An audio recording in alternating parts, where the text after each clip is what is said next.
Rabbi shrah li sadri wa yassir li amri wahlul 'uqdatam min lisani yafqahu qawli. Amma ba'du. Bapak Ibu yang dirahmati Allah, alhamdulillah, puji syukur kita haturkan kepada Allah Subhanahu wa taala atas limpahan nikmat yang kita terima, masih bisa bangun di pagi hari dalam kondisi lingkungan yang aman, badan yang insya Allah sehat, dan insya Allah ada rezeki yang bisa kita nikmati pada pagi hari ini atau hari ini. Maka tidak ada lain sebab kecuali kita harus banyak-banyak bersyukur kepada Allah Subhanahu wa taala. Dan di antara bentuk syukur kita kepada Allah adalah kita mengenal Allah yang disebut ma'rifatullah, tapi dengan cara yang benar, bukan sebagaimana yang dilakukan oleh orang-orang sufi, yang mana mereka nanti akhirnya meyakini Allah itu bisa menyatu dalam dirinya dengan wirid dan zikir tertentu, dengan gerakan tertentu, bacaan tertentu, goyangan-goyangan tertentu. Maka bukan seperti itu nih ma'rifatullah.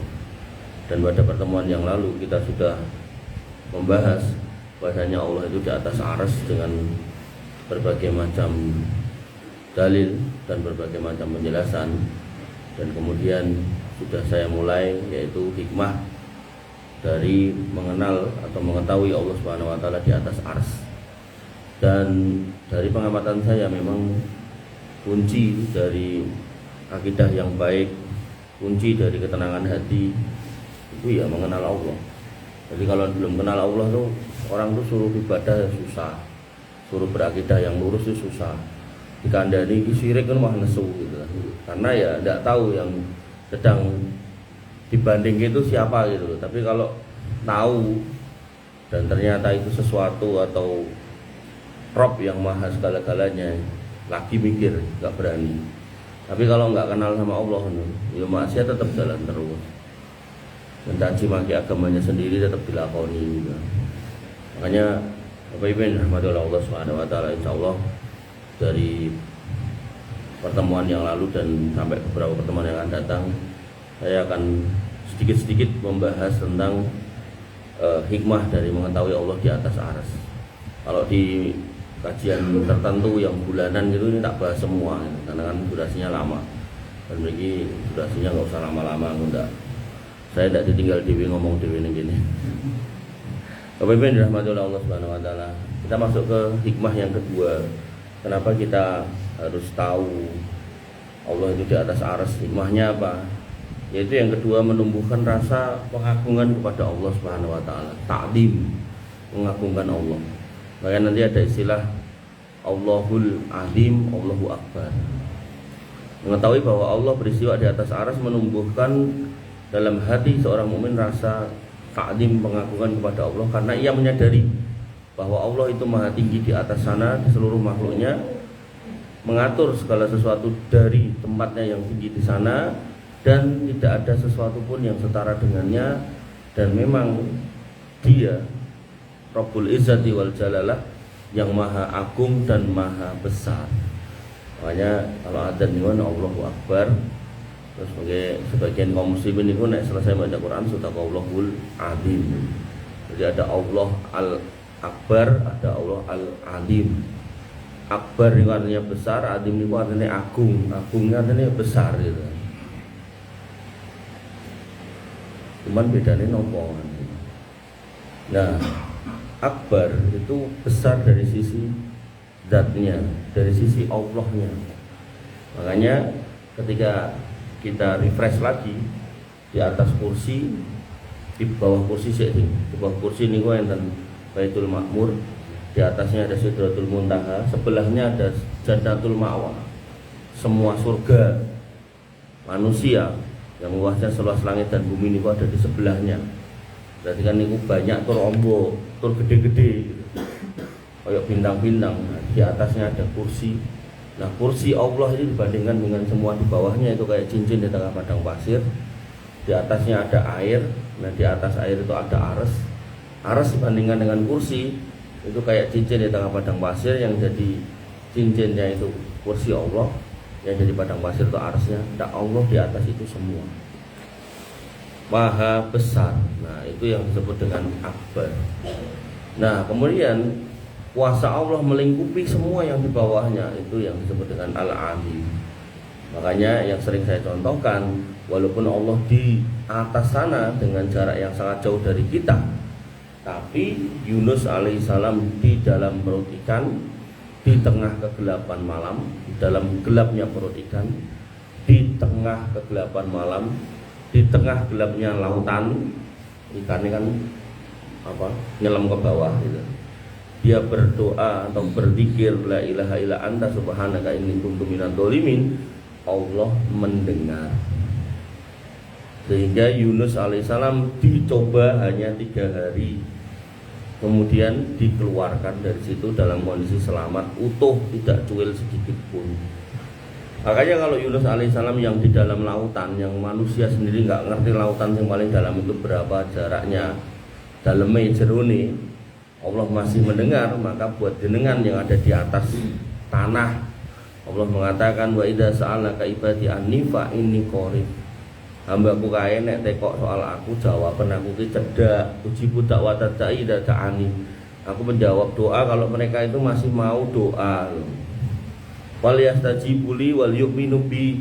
Ya kudune mereka itu menjawab seruanku lagi, perintahku untuk berdoa itu kudune dilakoni. Wal yu'minu bi, kudune beriman sama aku. Beriman soal apa? Kuasa Allah.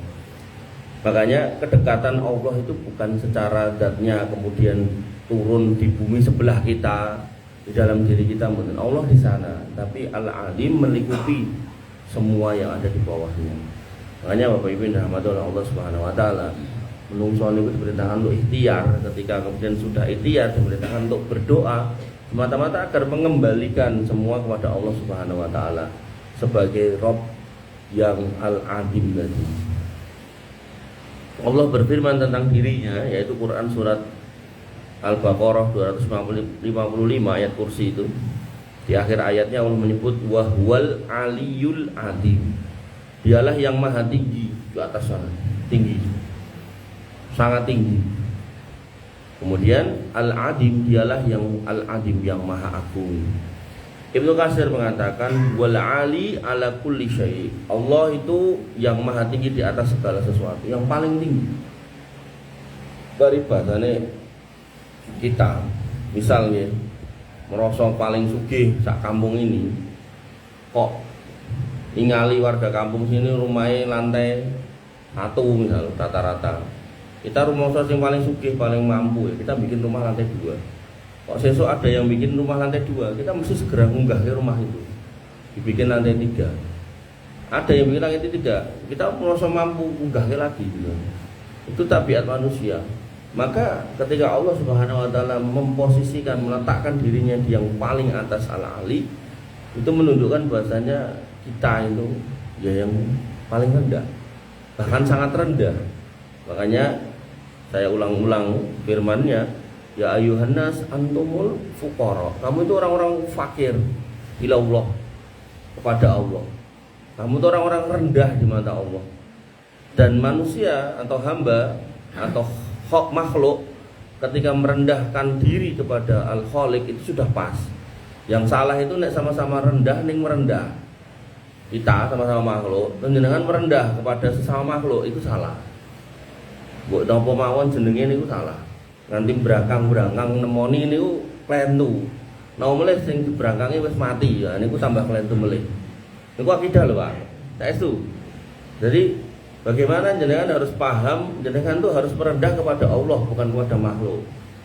Satu. Yang kedua, dalam posisi makhluknya hidup, jenengan berangkang-berangkang itu salah. Podo-podo menungsone salah, pemene sijine kewan. Nah, kan enten to, manusia merangkangi sapi kan enten to, merangkangi monyet, merangkangi ula, itu salah. Atau sing diberangkangi itu ya menungsone wis mati gitu, dalam kuburan, itu ya salah. Parah meleh sing diberangkangi niku sok-sok napa? Patung yang dibikin dia sendiri. Bahkan patungnya sering saya contohkan disarungi, sarungnya melorot daerah iso munjuke dhewe, ya toh? Atau berangkangi wite kalau ada angin gede ya ambruk gitu kan. Atau sing ten Sridari niku ya ambruk gitu kan. Ora iso tangi dhewe gitu ya. Kita tangi, ngrinciki awake dhewe ora iso gitu. Ah iki ceklek Papangku sebelah kene tak singkirke ben aku rapi meneh yo ora iso. Dadak ngenteni wong DLH gitu toh. Maka yang seperti itu jenengan haram hukumnya meredah kepada makhluk itu. Mbok niku menungsone jenenge presiden, wali kota. Biasa aja salaman biasa aja. Nah iki ustaz, iki guru, iki gus, kiai aku mentakdim tidak seperti itu. Takdim biasa mah salaman biasa. Tidak usah merendah sampai berangkang. Mungkin ngenteni diuncali jeruk kaya ngoten niku to. Saiki lho selawatan nganti jam 2 pagi. Terus iku sing ning panggung disuguhi buah-buahan sak pirang-pirang. Ya ora dipangan. Arep ngeduke wong sakmono kae kongelan to dijibuki diuncal-uncalke.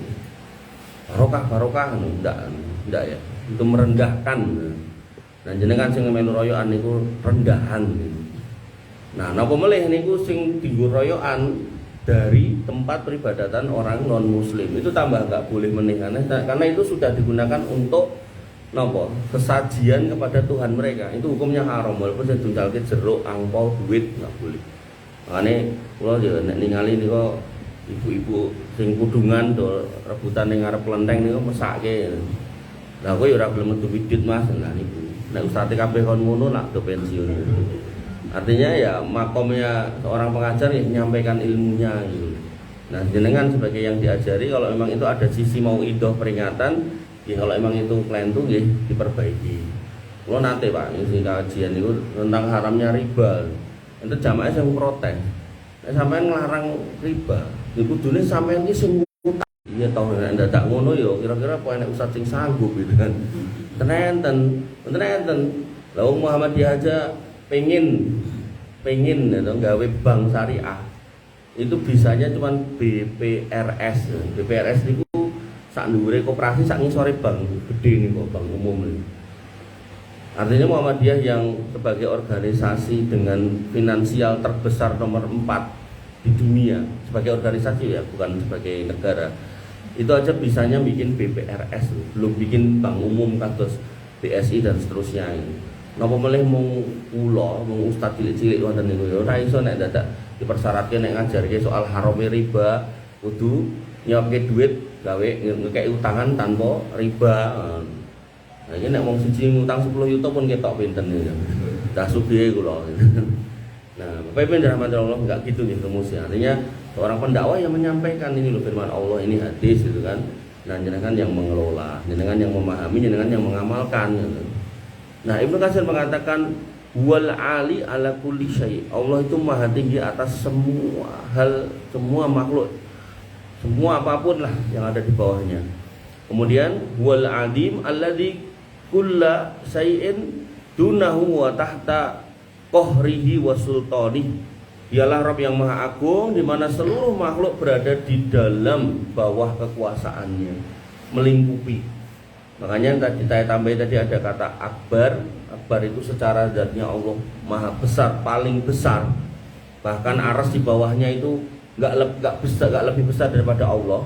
Makanya dalam konteks sebagian orang memahami istiwa itu Allah itu menduduki aras itu kayak kita duduk di atas kursi, salah ya, tidak seperti itu. Karena Nabi Muhammad cuma bisa sampai di Sidratul Muntaha, Jibril cuma sampai di Sidratul Muntaha, dan mereka berdua tidak tahu itu Allah itu segede apa dibandingkan dengan arsnya. Dan bagaimana Allah beristiwa di atas arsnya tidak tahu. Makanya Imam Malik ya, sering saya ulang-ulang itu mengatakan al-istiwa'u maklumun, jumenengnya Allah di sana itu kata istiwa itu sudah jelas maknanya, jumeneng maknanya ngelenggai sudah jelas itu kan. Kemudian wal kaifiyatu majhulun, ditanya bagaimana Allah jumeneng di sana majhul, tidak ada yang tahu. Nabi Muhammad itu berhenti di Sidratul Muntaha padahal di atasnya masih ada kursi, masih ada air, masih ada arsy. Wal imanu bihi wajibun, mengimani Allah ada di sana itu wajib. Wa su'alu anhu bid'ah, dan mempertanyakan bagaimana Allah istiwa di sana itu sebuah kesalahan. Makanya Bapak Ibu dirahmati oleh Allah, tidak ada yang tahu. Makanya ketika dikatakan Allah Akbar, Allah jelas maha besar, melebihi arsnya. Sebesar apa? Tidak tahu gitu kan. Bagaimana Allah menjumenengi arsnya itu? Ya, tidak tahu gitu. Nah, saya banyak nanya dan pengen tahu gimana? Tidak bisa, karena tertutup itu sudah. Nah terus gimana caranya saya tahu? Nanti hari kiamat. Apa kata Nabi? Antum satarawna rabbakum yaumal qiyamah. Kamu nanti akan melihat sendiri Allah itu di hari kiamat. Kama tarawnal qamara fi lailatil badr. Sebagaimana kamu melihat bulan di malam bulan purnama, kamu akan lihat sendiri. Nah, itu menjadi rahasia Allah sebagai bentuk keistimewaan yang akan diterima oleh orang beriman yang dia nggak melihat Allah tapi mengimani seagung dan sebesar itu Allah, dan kemudian beribadah kanthi lurus, ikhlas, tulus, berakidah yang benar. Nah, dapat hadiah, balasan, jaza surga, yang kemudian surga itu biar tambah sempurna balasannya, yaitu diizinkan untuk melihat Allah. Makanya Bapak Ibu dirahmati oleh Allah Subhanahu wa taala, ayat tadi, secuil ayat tadi, wa huwal aliyul adim, menunjukkan bahwa ketinggian Allah di atas arsy menuntut pengagungan mutlak kepada ini. Mau nggak mau, ketika kita tahu Allah di atas arsy-Nya, berarti kita harus mengagungkan total Allah itu di atas sana. Maka seorang mukmin yang benar-benar meyakini sifat ini tidak akan menempatkan sesuatu di atas perintahnya. Jadi karena Allah itu yang maha agung, maha besar, ya kon salat mangkat. Ibu-ibu kan jilbaban nggih mangkat. Nah sing ngengken sinten ya? Allah yang maha tinggi, maha agung, maha besar. Bapak-bapak disuruh ngapunten waktu muda suruh sunat ya mangkat. Suruh haji kalau memang punya duit mangkat gitu kan. Sami'na wa ata'na. Pilihannya cuma itu, enggak ada yang lain. Kenapa? Karena yang nyuruh itu yang maha tinggi, maha agung. Nah emang punya duit suruh sedekah, ya sedekah gitu. Nah, dan ustadz yang baik, ustadz yang benar itu nggak akan ngarah ke kudu ning yayasan kulo, kudu transfer ning rekening kulo, ndak. Bebas, dan mau kemanapun boleh. Bahkan sedekah terbaik niku ke keluarga jenengan, ke tetangga jenengan, yang dekat dengan jenengan gitu. Bapak Ibu yang dirahmati Allah Subhanahu wa taala. Maka tidak meninggikan makhluk dalam ibadah, tadi sudah tak contoh ke sesama makhluk kita tidak boleh merendah sampai menghinakan diri, apalagi makhluknya sudah mati itu tambah parah lagi, apalagi makhluknya bukan manusia, wong yang paling mulia itu manusia, malah berangkang-berangkang di depan binatang, depan pohon-pohon, nah itu tidak boleh. Dan selalu memuliakan syariat Allah Subhanahu wa taala. Nah niki yang paling sulit memuliakan syariat ini.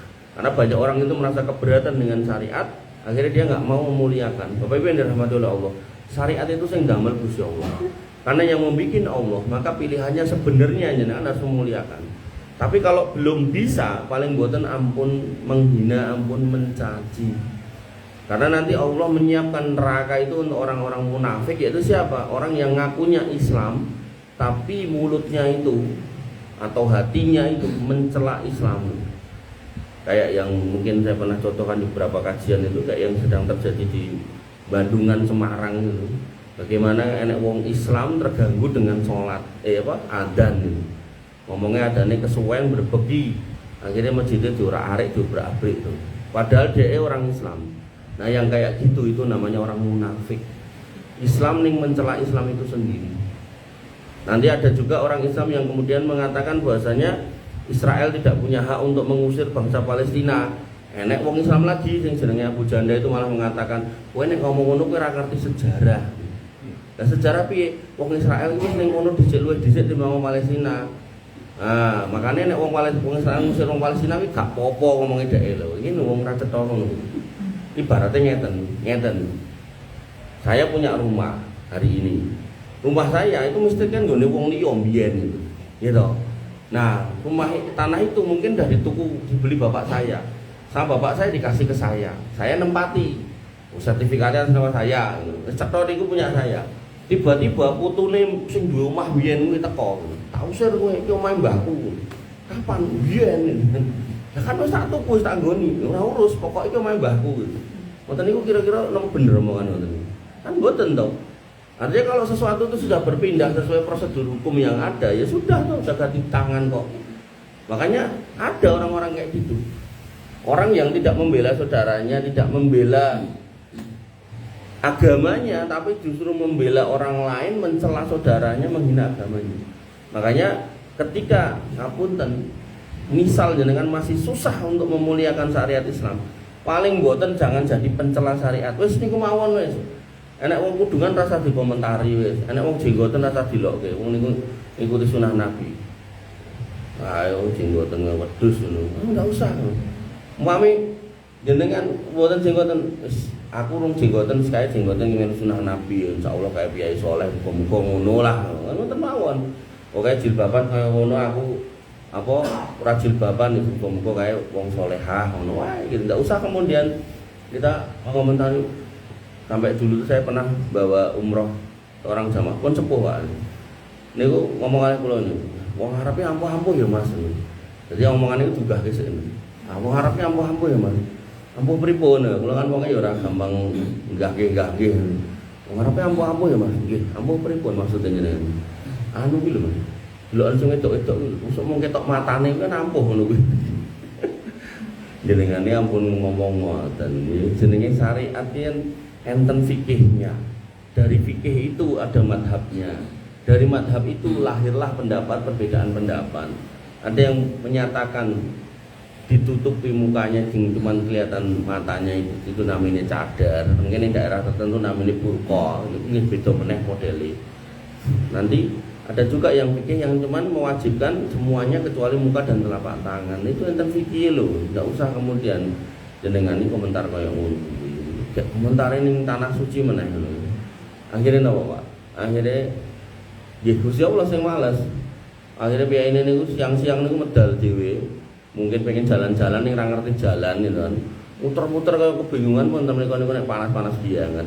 Akhirnya ten dalan iki ra ngerti jalan akhirnya ngoprok ning dalan, nguyuh ning dalan, nganti koplok-koplok ngoten niku.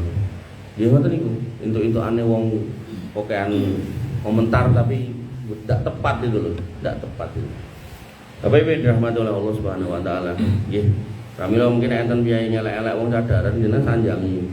Kuwi mending ditutup anu timbang sing ora katokan kae lho ning gilingan pinggir dalan kae, pincong-pincong kae. Ngoten kudune. Jangan malah sing jilbab malah dilokke.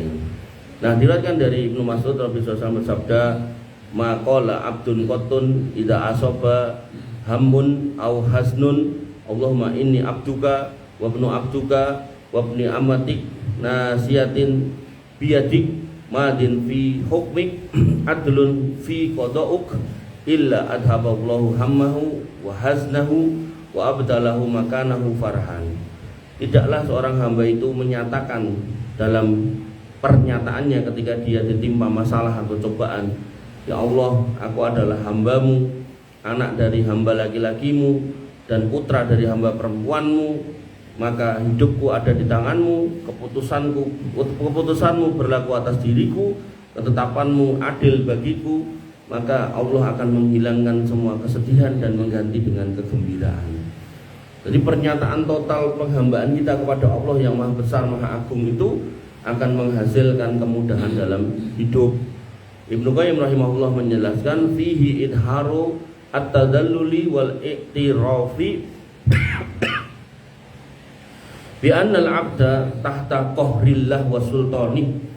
Doa tadi itu ada pengakuan akan hinanya diri seorang hamba dan pernyataan bahwasanya hamba itu menyatakan berada di bawah kuasa Allah Subhanahu wa taala, wa huwa ta'dimu li rabbil alamin, dan itu pernyataan pengagungan Rabb semesta alam. Fa innahu madzakarul abdu nasiyatahu fi yadillah, dan dia menyatakan bahwasanya hidup ya semua yang ada pada dirinya di dalam genggaman Allah, illa li idhari ta'dimihi wa khudu'ih.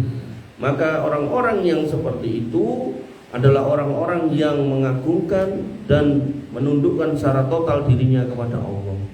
Maka kalau orangnya sudah sepasrah itu, maka Allah sendiri yang akan nata. Makanya dalam hadis yang lain, ya gulam ihfadillah yahfaduka. Le tahnom, gulam niku tahnom nek cara basa Jawa Joko, Joko. Kowe kuwi nek urip ketoke kangelan, wis kuwi melu Gusti Allah wae. Enek syariate lonono, enek perintah larangane, nek perintah lakonono, larangan tinggalno. Ihfadillah itu jagalah namanya. Nek kowe wani jaga agama Allah, wani ngikut mung derek napa yang diatur ke diderek, maka yahfaduka. Allah yang nata jenengan, kowe iku ditata karo Gusti Allah.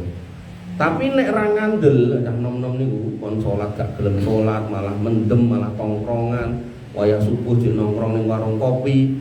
Akhirnya yang muncul napa masalah demi masalah. Padahal otak manusia niku terbatas napa melih, ngapunten.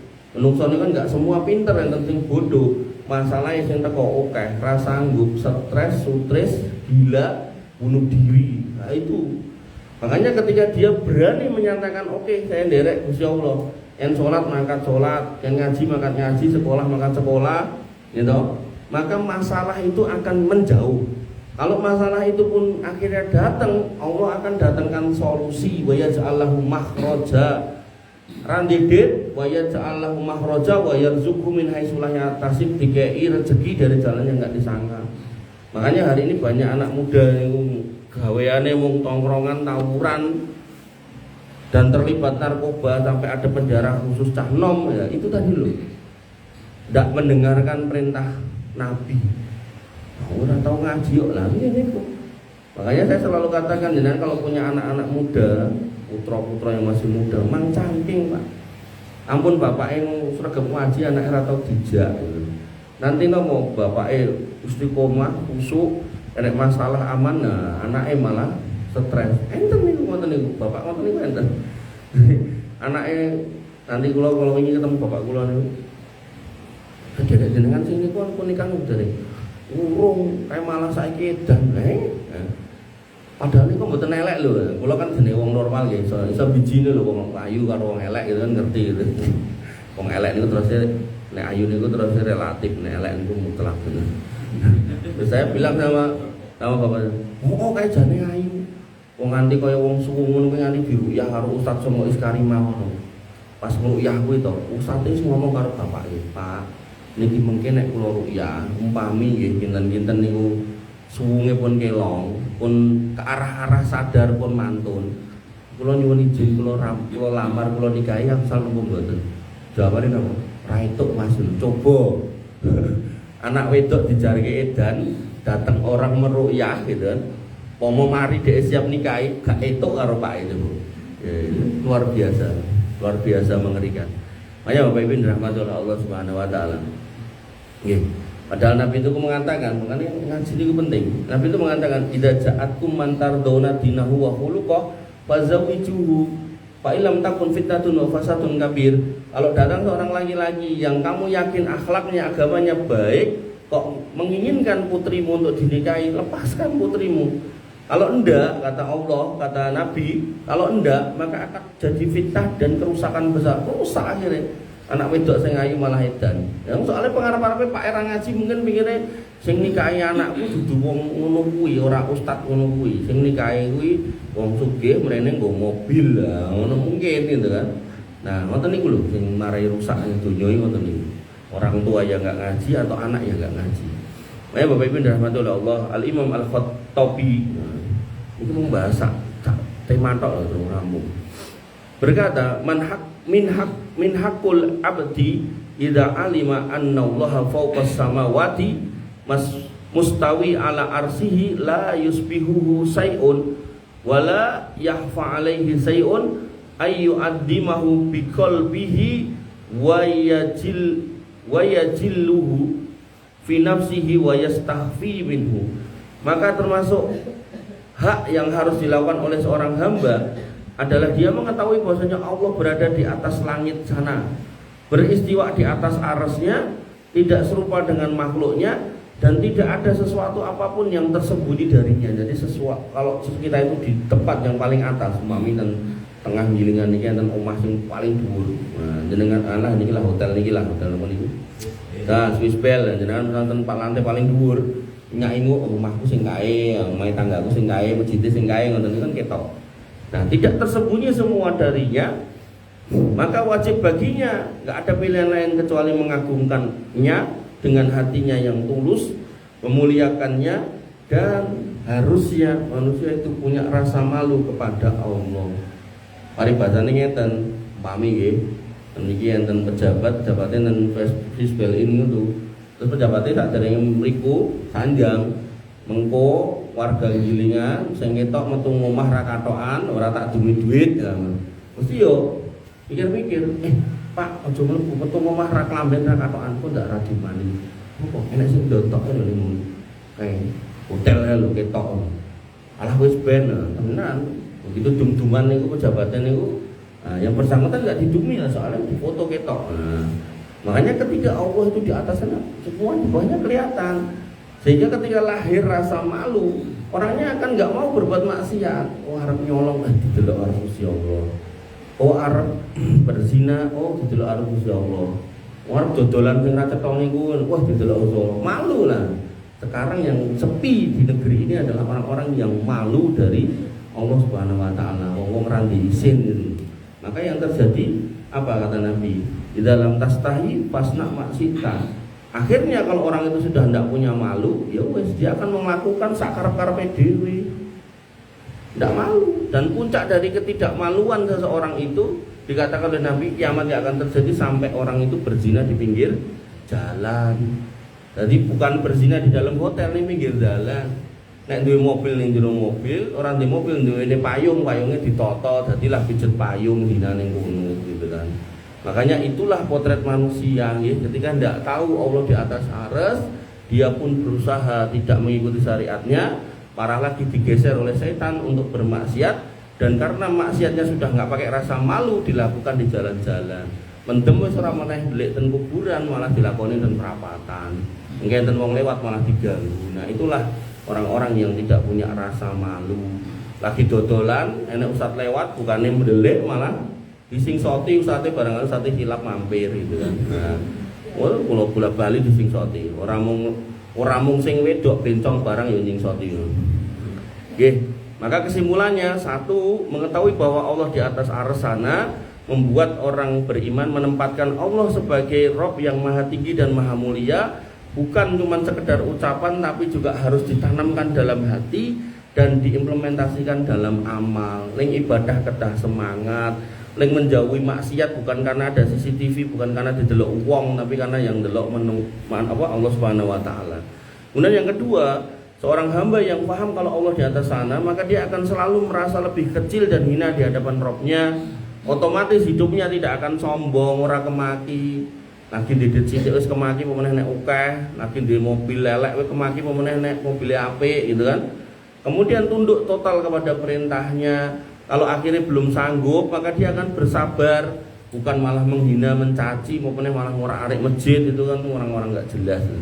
Kemudian yang ketiga, dia akan berusaha menjaga mulutnya dari mencela agamanya dan kaum muslimin, menjaga hatinya dari membenci kaum muslimin, ya, dan amalnya juga akan dijaga dari perbuatan yang merendahkan syariat agamanya sendiri.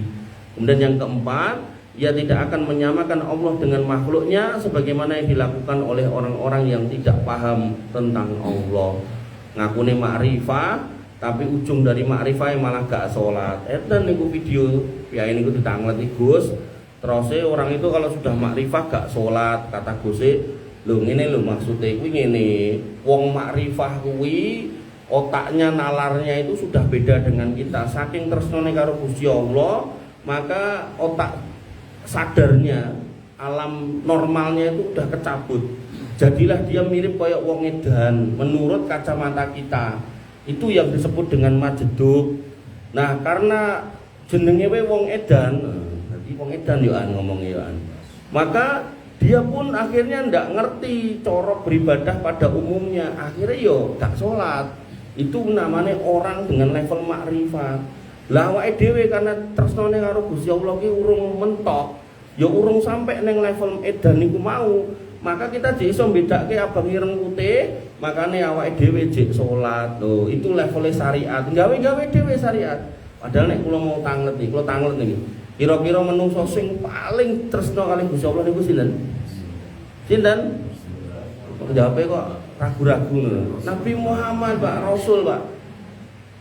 Pernah ada satu riwayat Nabi itu gila itu sampai gak sholat? Gak ada, Pak. Saya mengumpulkan riwayat 7 hari sebelum meninggal. Nabi itu bahkan dalam kondisi sakit tergopoh-gopoh ken mapah siapa bahasa Jawa ini?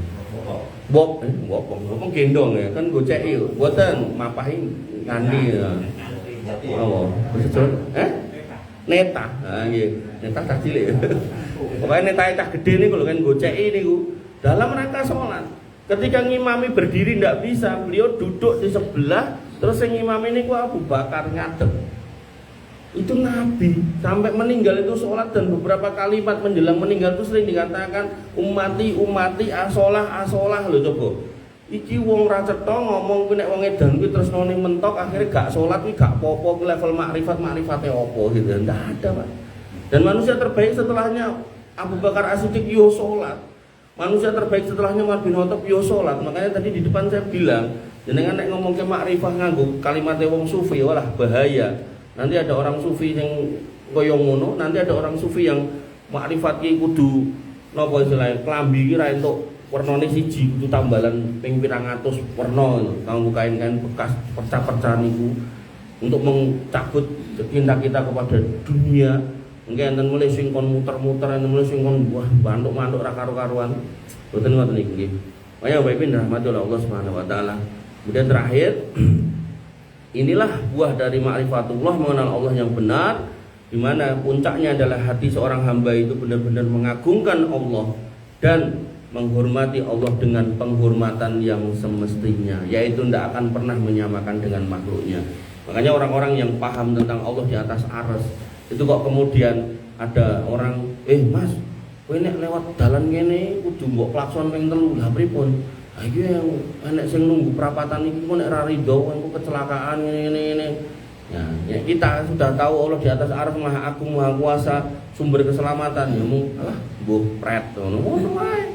Enggak mungkin kita kemudian manut, yo tak tin ngoten. Mungkin nek kecelakaan kudu disajeni soalnya danyangnya nesu. Danyang ki apa? Danyang ki makhluk. Kita harus memuliakan makhluk kayak gitu, ndak ada. Sumber keselamatan itu Allah. Menjenengan bersolatkan gimana apa? Allahumma antas salam minkas salam tabarakta rabbana ya dzal jalali wal ikram. Ya Allah, Engkau lah Rabb yang maha memberikan keselamatan. Wa minkas salam, semua bentuk keselamatan dari Engkau. Ndak ada ceritanya danyang-danyangan ra cetha ngoten iki. Makanya di dalam Al-Qur'an Allah menyebut tentang danyang-danyang itu apa? Illa asmaun samaitumuha antum wa abaukum. Iku gak ono. Iku mau jeneng-jeneng sing mbok gawe, omong kowe ra ngaku gawe jane sing gawe nek rapakmu ya mbahmu. Terus diturut karo anak putune mbok tutukke. Makanya nanti rata-rata orang-orang musyrik itu ketika masuk neraka ditanya, "Kenapa kamu menyembah ini?" Jawabannya, "Hada ma wajadna alai abaana." Kami kayak gini tuh karena ngikuti mbah-mbah. Nah, maka Allah bertanya balik, "Awalau kana abaukum la yaqiluna say'a wa la yahtadun." Apa ya kowe meh melu bapakmu, mbahmu, nek mbahmu gak dapat petunjuk, bahkan nyata-nyata dia salah. Artinya ngeten, kita sebagai anak cucu dari orang tua kita, maka ikutilah orang tua itu kalau di atas kebenaran. Nek di atas kesalahan, nek beliau masih hidup luruskan, nek memang sudah meninggal mintakan ampun, jangan malah diwarisi. Karena mewarisi kekeliruan orang tua menyebabkan dia panen dosa, bukan panen pahala. Oh, mendem ngene iki apa to Mas? Nah, bapakku tukang mendem, mbahku tukang mendem. Yo nek aku ra melu mendem iki jenenge aku enggak mewarisi wong tuwa. Niku wong ra cetha. Harusnya justru jenengan sebagai generasi berhenti, stop. Opake tukang mendem dongake, ya Allah bapak saya pemabuk, mbah saya pemabuk, mang paringi ngapura sak kathah-kathah. Mang tinggikan derajatnya, jauhkan dari siksa. Kan ngoten ngedae malah ditiru. Pun niki mawon, nek kok kaya ndak gumoh. Kira-kira niki yang bisa saya sampaikan, kinten-kinten mugi-mugi bermanfaat. Intinya nggih, orang yang mengimani Allah di atas arsy enggak ada pilihan lain kecuali mengagungkan Allah. Allah yang maha besar secara zatnya, Allah yang maha agung secara kuasanya, Allah yang maha tinggi dari makhluknya, sehingga semua terlihat bawah hina dan rendah di bawahnya. Maka enggak ada pilihan lain kecuali kita harus menjadi hambanya dan berusahalah menjadi hamba yang terbaik. Ittaqullah haqqa tuqatih, bertakwalah dengan sebenar-benarnya takwa. Ittaqullah haitsu ma kunta, bertakwalah dimanapun kamu berada. Ittaqullaha mastata'tum, bertakwalah semampu panjenengan. Jadilah orang Islam yang bangga dengan Islam. Jadilah orang Islam yang kalaupun belum bisa bangga dengan Islam, paling boten jangan menghina mencaci Islam. Rawatlah rumah ibadah, rumah yang kemudian Allah menisbatkan tempat itu dengan nama Baitullah, rumah di antara rumah-rumah Allah. Walaupun mung cilik, ini bukan berarti Allah tinggal di sini boten, tapi tempat di mana seorang hamba itu beribadah kepada Allah Subhanahu wa taala. Wabillahi mengatakan mugi-mugi bermanfaat, kirang langkungipun nyuwun pangapunten. Akhirul kalam subhanakallahumma bihamdika